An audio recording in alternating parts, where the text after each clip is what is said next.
네, 오늘은 자존심만 내려놓아도 문제는 풀린다. 자존심만 내려놓아도 문제는 풀린다라는 제목으로 하나님 말씀 증거하도록 하겠습니다. 야곱이 만나고 싶지 않은 사람 만납니다. 형 에서를 만나는 것입니다. 우리도 인생을 살면서 좋은 사람만 만날 수가 없잖아요. 어쩌면 저런 사람이 다인다 하고 그런 사람을 만날 때가 있습니다. 자기 자신과 가치관이 전혀 다른 사람과 만날 때가 있습니다. 이번 선교 갔을 때도 마찬가지죠. 선교 갔을 때 자기하고 기질이 맞는 것만 아닙니다. 그리고 또 우리가 생각하는 상식이 통하는 사람만 있는 게 아니고 어떤 되게 몰상식한 사람도 있고요. 가치관이 틀린 사람도 있고 어떤 때는 진짜 한마디로 나쁜 사람을 만날 때도 있습니다. 교회 아니라고 다 좋은 건 아니잖아요. 교회는 또 여러 사람이 모이고 죄인들이 모인 거고 또 겉으로도 나쁜 사람이 있지만 속으로 나쁜 사람도 있습니다. 분명히. 그래서 무조건 교회 다닌다고 교회 오빠라고 다 믿을 게 못 되고 교회 언니라고 믿을 것도 못 되는 것 같고 참 요즘에 참 목사로 참 힘들어요. 힘든 이유가 뭐냐 하면 이렇게 누굴 만나면은 이제 믿어야 되는데 나도 이제 트라우마가 생긴 것 같아요. 이게 믿어야 되나 말아야 되나 뭐 이런 것도 있고 세상이 자꾸만 이렇게 복잡해지는 것 같습니다. 그래도 또 역시 사랑하고 신뢰해야 되는 건데 참 세상이 힘든 세상을 살아가고 있는 것 같아요. 모두가 이게 함정이에요. 함정. 이렇게 로마서 14장 같은데 보면은 그 걸림돌이 되지 말라 그러잖아요. 형제 앞에 걸림돌을 두지 말라 그러는데 걸림돌이 아니라 함정 파는 사람들 되게 많잖아요. 세상이 악해진 거거든요. 성도가 해야 될 일이 뭐냐면 걸림돌, 이 스텀블링 이게 넘어지게 만드는 자가 돼서는 안 된다는 거예요. 그런데 만나다 보면 그런 사람 만나잖아요. 우리 직장 떠나는 이유 중에 제일 큰 게 뭡니까? 사람 때문에 떠나잖아요. 교회도 마찬가지 아닙니까? 딴 건 다 참겠는데 저 사람하고는 일 같이 못 하겠어. 뭐 그런 거 있잖아요. 그죠? 그러면 뭐 그렇게 다 맞추려고 그러면 누구하고 일하겠습니까? 근데 오늘 본문 되게 중요한 것 같아요. 자기하고 전혀 만나고 싶지 않은 사람을 만나서 해결하는 법. 이게 사실 능력이겠죠. 능력이란 게 뭐냐?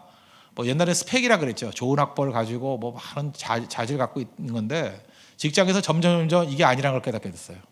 능력이란 거 뭐냐? 어울리는 겁니다. 어떤 사람이라 할지라도 어울릴 줄 알고 조화를 이룰 줄 아는 거. 그게 능력이라는 것입니다. 그래서 우리 주변에 가장 밥맛을 한번 생각해 보세요. 밥맛 떨어지는 사람. 그 사람과 함께 일이 이루어지는 방법이 무엇인가? 제가 볼 때 이거 어떻게 보면 두 가지예요. 자존심 죽이는 것과 예물 사용 잘하는 거. 그러니까 아무리 원수 같은 사람이라도요. 그 좋은 관계 맺을 때 두 개의 무기가 있어. 자존심만 죽이면 되고 돈 잘 쓰면 돼요. 너무 세속적입니까? 아니에요. 돈에는 영적인 가치가 있어요. 돈 잘 쓰면 된다니까. 그 두 가지만 잘해도 모든 관계를 다 풀 수 있다라는 것입니다. 특별히 그 불신자들을 만날 때 힘들잖아요. 힘들 때 이게 뭐 충돌만 해서 되는 게 아니죠. 이게 두 가지 잘하면 된다는 것입니다. 자존심 죽이면 되고 재물을 잘 사용하면 된다. 첫 번째 자존심 포기하는 거죠. 여기 보세요. 야곱이 형인데 그 자존심 다 죽이잖아요. 예물 보내고 고개 숙이고 그렇잖아요. 그죠? 뭐 완전히 자기 주인 대우하잖아요. 그래서 관계가 풀린다 그러면 이거 못할 거 하나도 없지 않습니까? 이게 중요한 거죠. 하나님의 일을 하려고 그럴 때 반대하는 사람들이 있습니다. 특별히 선교는 영적 전쟁입니다. 그래서 선교 못 가게 하는 사람들이 있고요. 순조롭게 되는 것만이 있는 게 아니라는 거예요.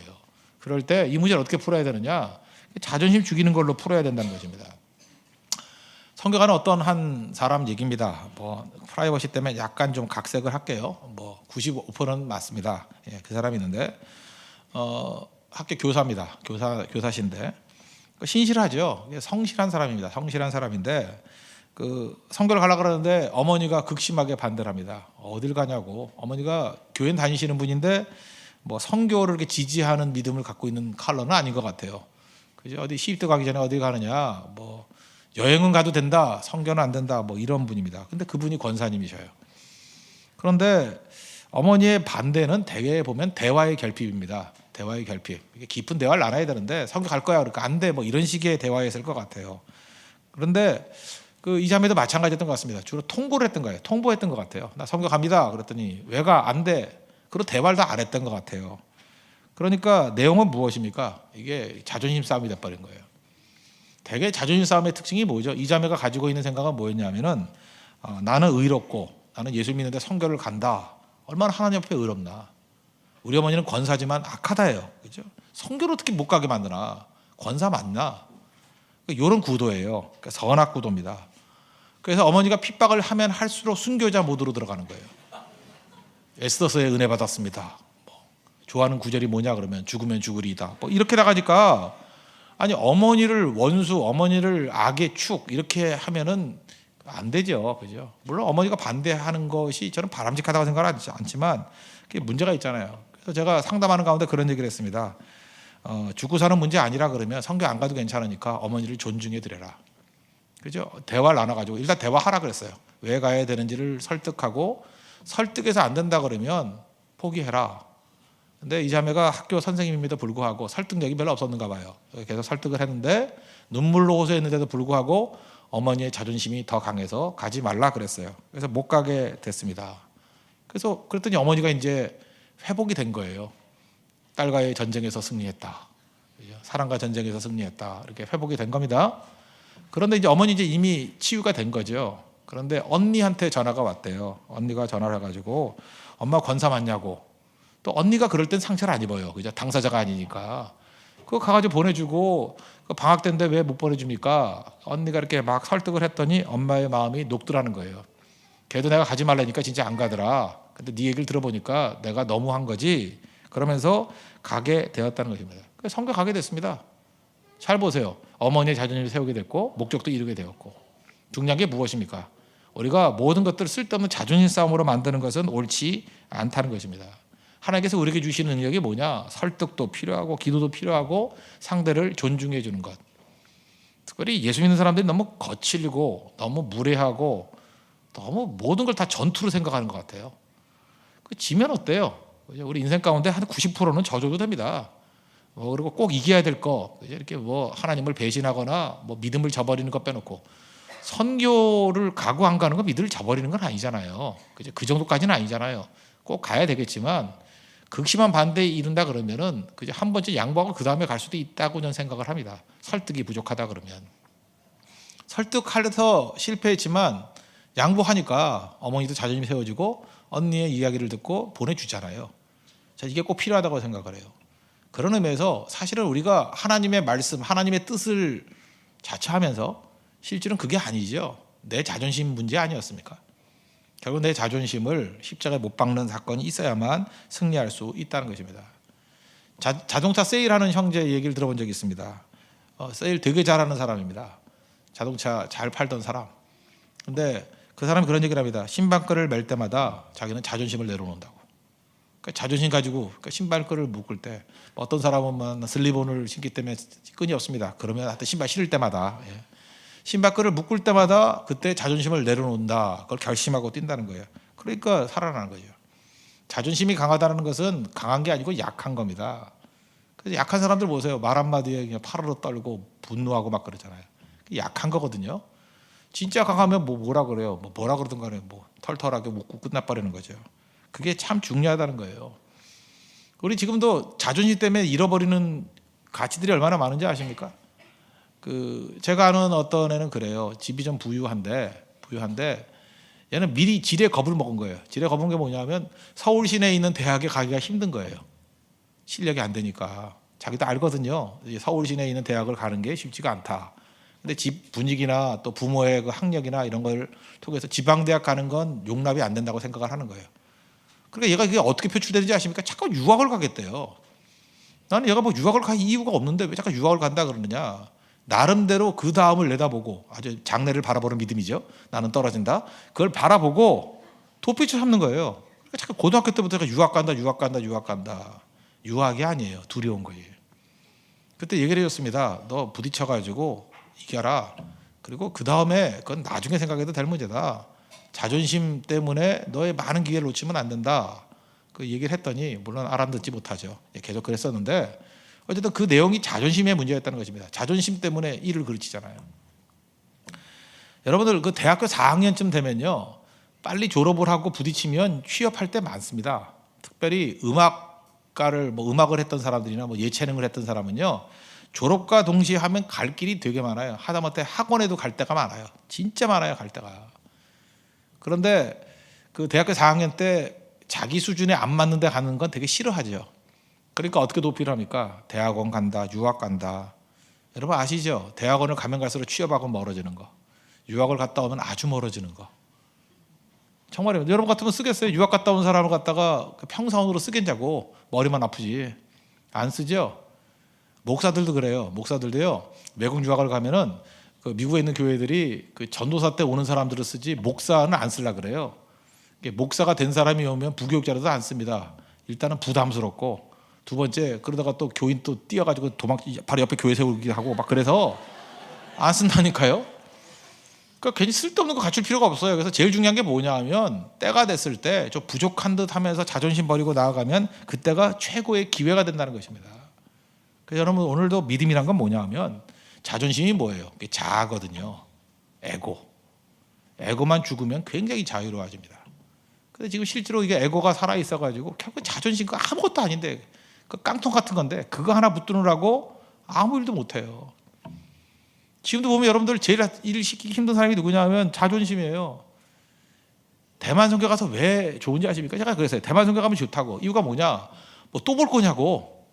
외국이잖아. 창피할 것도 없다고 막 떠들라고. 뭐 안 볼 거니까 이제 다시는 안 볼 거라고. 그때 거기 애들이 용기를 얻었어요. 자존심이 뭐 필요 없다고 막 떠들고 오라고 막 노래 부르라고 막 소리 지르라고.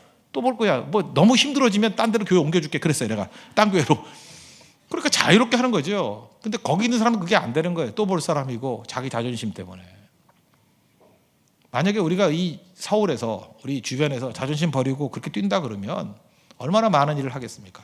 부부싸움의 많은 문제가 뭔지 아십니까? 양말 왜 거기다 뒀냐? 그거 갖고 싸워요. 그죠? 밥이 이 모양 이게 뭐냐? 이것도 싸운다고. 자존심 때문에. 아, 그래 나는 밥을 하는 재주가 없어. 그럼 될 것 같고, 그죠? 그게 어쩌란 말이냐? 뭐 이러면서, 그죠? 그러면서 서로 싸움 벌어지는 거죠. 나는 아직까지 부부싸움 하면서 남북 문제 때문에 부부싸움 하는 거 못 봤고요. 세계 평화를 위해서 부부싸움 하는 거 못 봤어요. 정말 사소한 문제입니다. 그래서 왜 싸웠냐 물어보면 참 묻는 사람이 민망해요. 아무것도 아닌 문제 갖고 싸울 때가 많이 있다는 것입니다. 자존심이에요, 자존심. 박지성 선수가 축구를 잘했던 이유가 뭔지 아십니까? 아버지가 훌륭했어요. 아버지가 그 자존심 상할 일이 많은 사람이었거든요. 박지성. 그 고등학교 졸업할 때까지 158cm였대요. 158cm면은 정말 낮은 인생입니다. 남자가 158cm라 그러면 고등학교 졸업할 때 중학교가 아니고 고등학교 졸업할 때까지 158. 그 다음에 큰 거예요. 그 다음에. 그죠? 뭐 대학도 어떤 대학 갔다가 제가 그 대학 얘기를 안 할게요. 대학 갔다가 뭐 일본에 갔다가 그때 큰 거죠. 그때 아버지가 이런 얘기했다는 거예요. 포기하지 말아라. 그죠? 너 벤치에 앉아 있다 할지라도 절대 포기하지 마라. 기회 온다. 요번에도 이정엽 선수 같은 경우는 기회 오잖아요.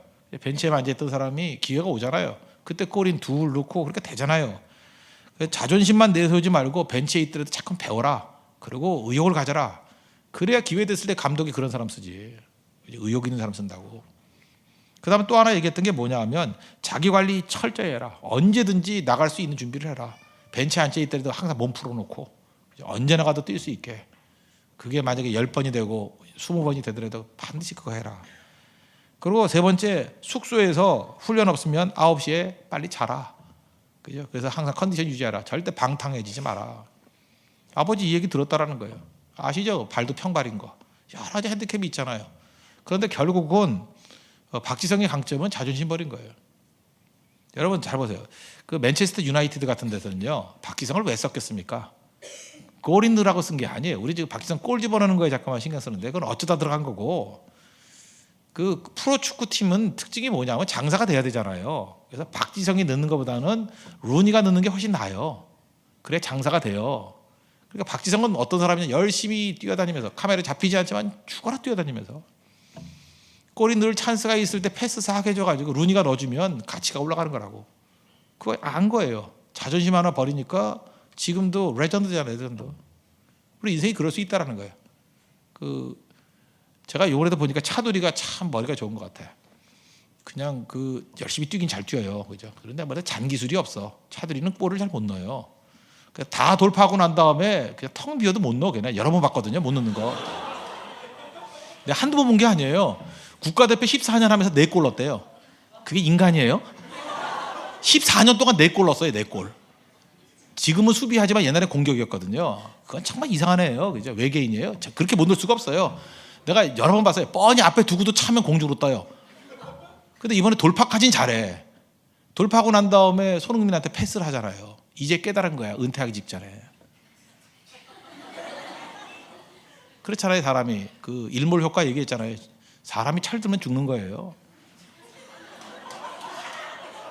갑자기 어떤 사람이 착해지죠. 조심해야 돼요. 그 죽기 직전이야.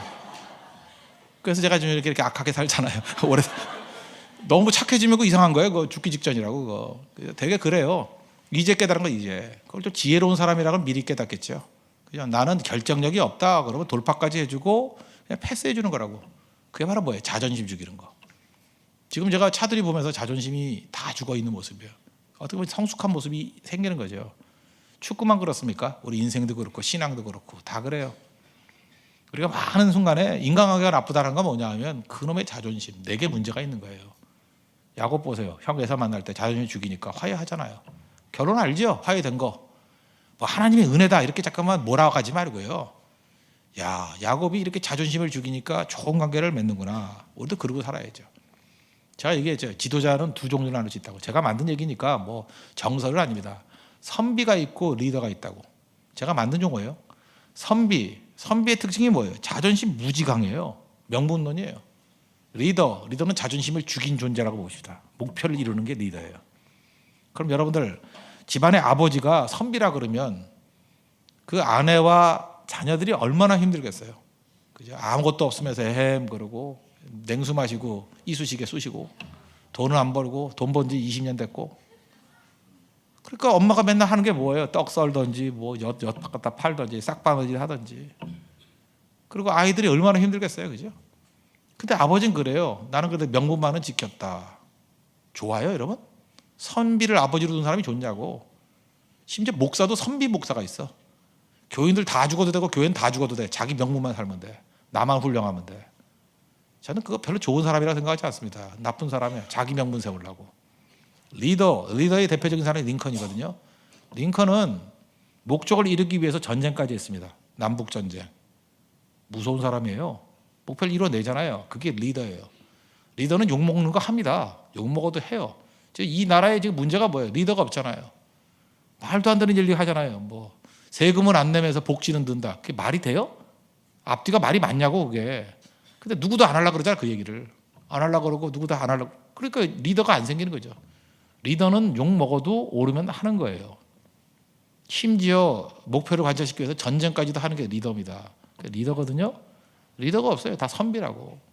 근데 선비 특징이 뭐예요? 지독한 자존심. 아무것도 아니에요. 아무것도. 여러분 한 가정이 살아갈 때 보면은 누가 살리는지 아십니까? 자존심 죽이고 희생하는 사람이 살리는 거예요. 그 사람이 리더예요. 잊지 마십시오. 예수님도 보면 자존심 다 죽였죠.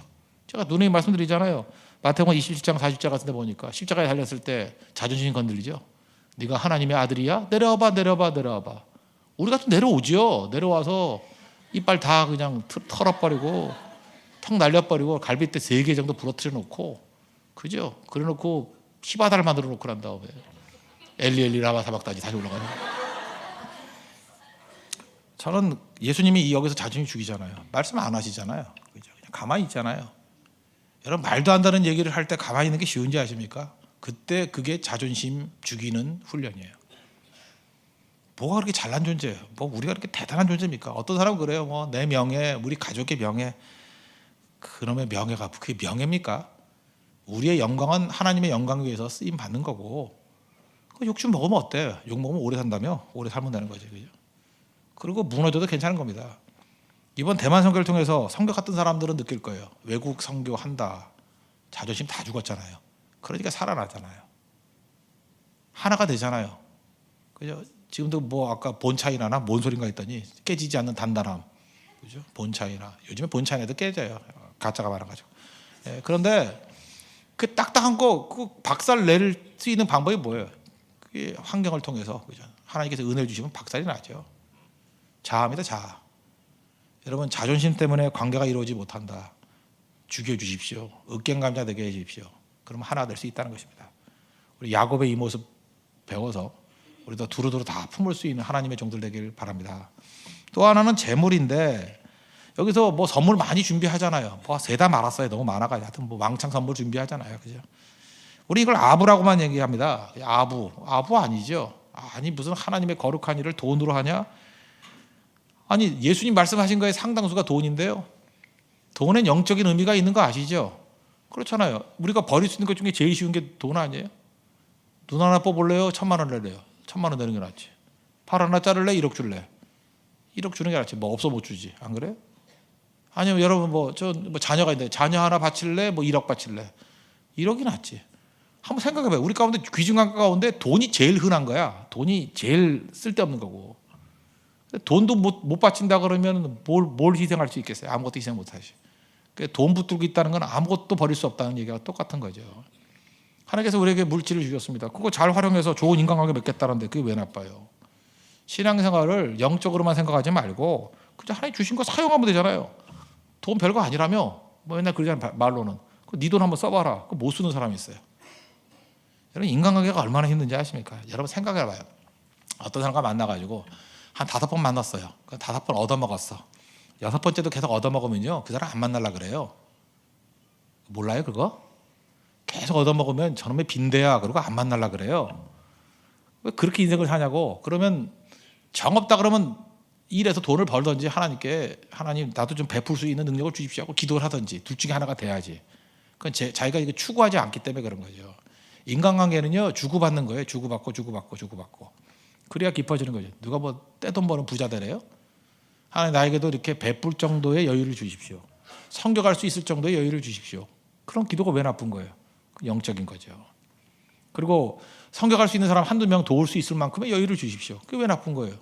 그리고 적어도 제가 나이가 들면요 좀 돈도 좀 더 써야 됩니다. 왜냐하면 나이 들면 재미가 없거든. 재미없는 사람 끼워주는 게 얼마나 감사해요?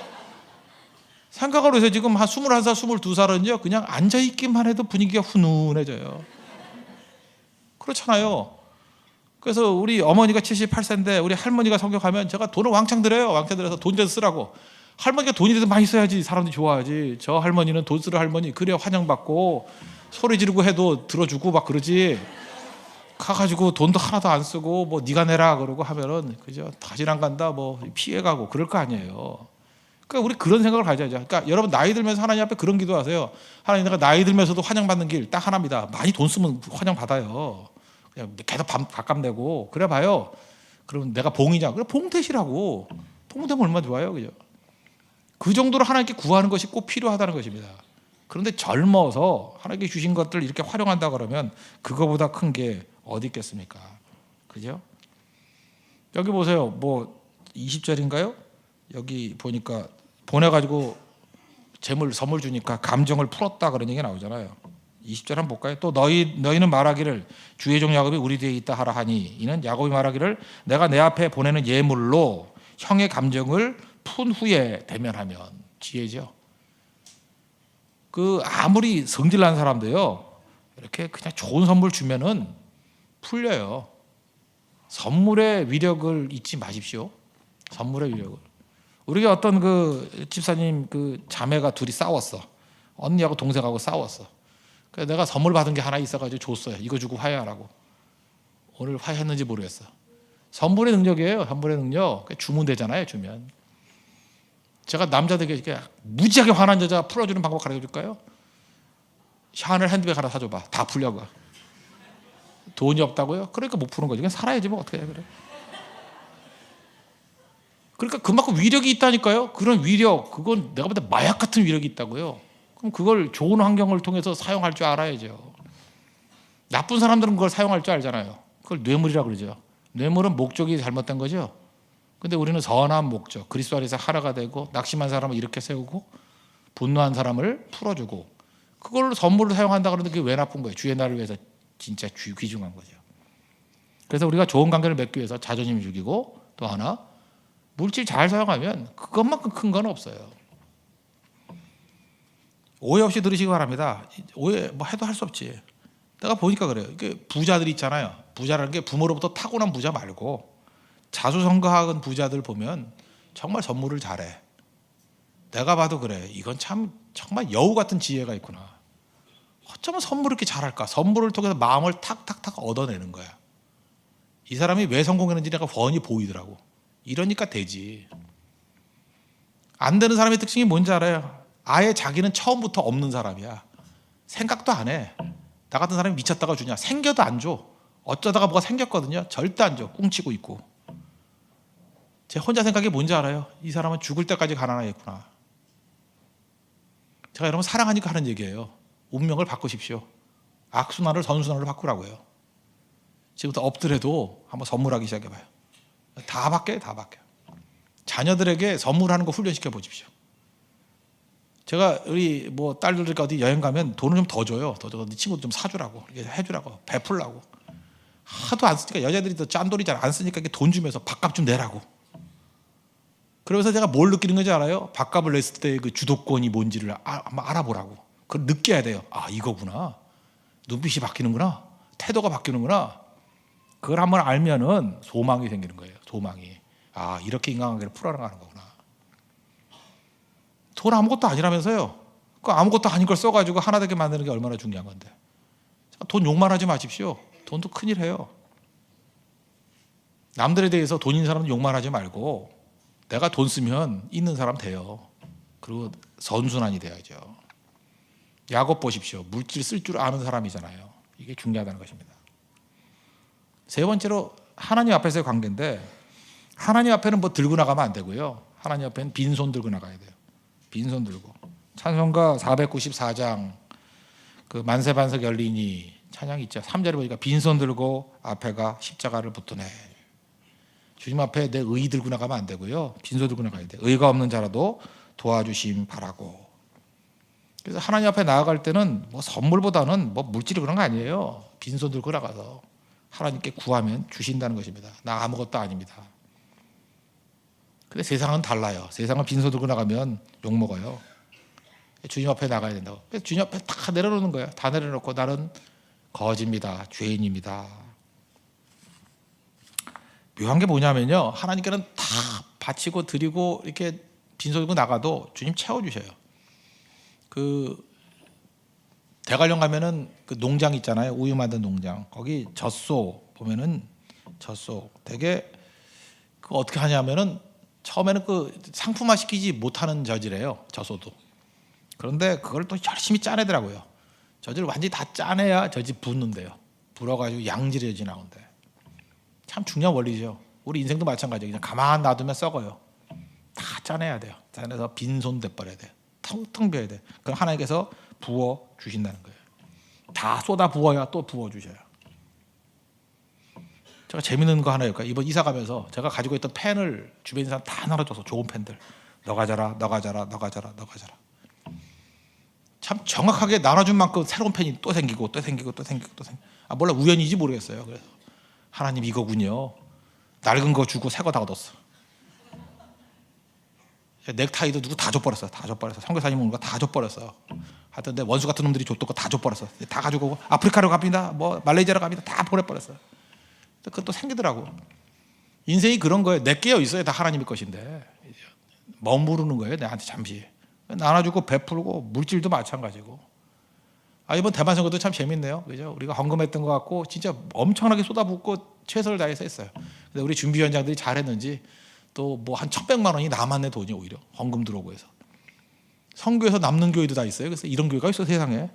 왜 남는지에 대해서 나중에 설명해 드릴게요. 어떻게 남았는지. 뭐 잠깐 들어오는 거예요. 베푸니까 더 들어와요. 베푸니까 더 들어와. 어디죠? 송주당인가? 송주당인가? 우리 어떤 집사님이 가셔가지고 식사 대접했잖아요. 그랬더니 거기에 대만에 있는 또 무슨 그분 좀 약간 좀 잘난 척하는 대만 사람이 좀 있어. 자기도 대만 대학을 나왔대. 우리 같이 갔던 형제가 뭐 대만 대학 나온 사람이 있었는데 자기도 대학 그래서 굉장히 자기도 있는 척하는데 이분이 사업을 해가지고 저렇게 식사 대접을 합니다 그랬더니 자기도 한다 그러면서 101 데려가서 다 먹였대. 그잖아요. 무슨 얘기인지 아시겠죠? 베푸니까 대만 사람도 그 짠돌이들이 베푸는 걸 배우는 거예요. 그러면서 자존심을 세우면서 막 사주기 시작하는 거야. 내가 볼 때 그 교회 그 집사님 이제 본물터지 열릴 거라고. 배우는 거야, 배우는 거.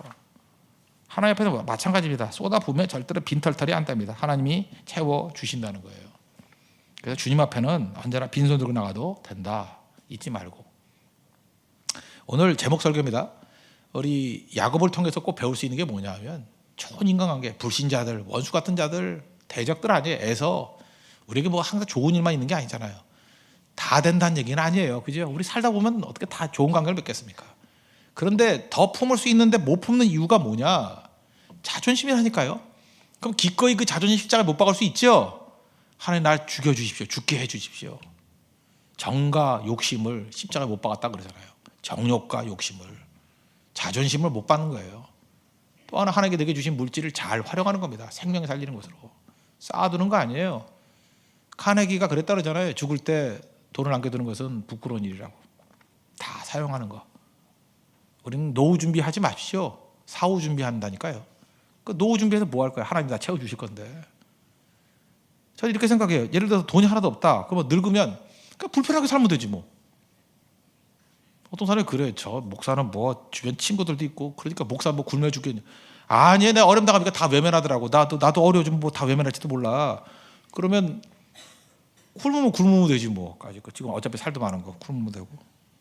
그다음 아니면 종이 줍지 뭐. 종이 줍고 뭐 그러면 되지 않아요? 뭐 먹고 살고 조그만 집에 살면 되지. 불 없으면 이불 많이 뒤집어 쓰고 쪽방 같은 데 살면 되는 거지. 불쌍해나 불쌍하다고 생각하지 않아요? 그러더라도 하나님 의지하고 그 옆에 있는 쪽방 있는 사람들 전도하고. 얘들은 못했잖아요. 거기서 쪽방에서 못 살아봤으니까. 뭐가 그렇게 중요해요? 이 땅이 다가 아닌데 우리 나그네인데. 너무 철없는 얘기인지 모르지만 그것도 재미있잖아. 저기 가난을 모르니까 저런 소리 한다. 저도 옛날에 가난했어요. 뭐 제가 모르는지 알아요 내가? 뭐가 그렇게 중요해요?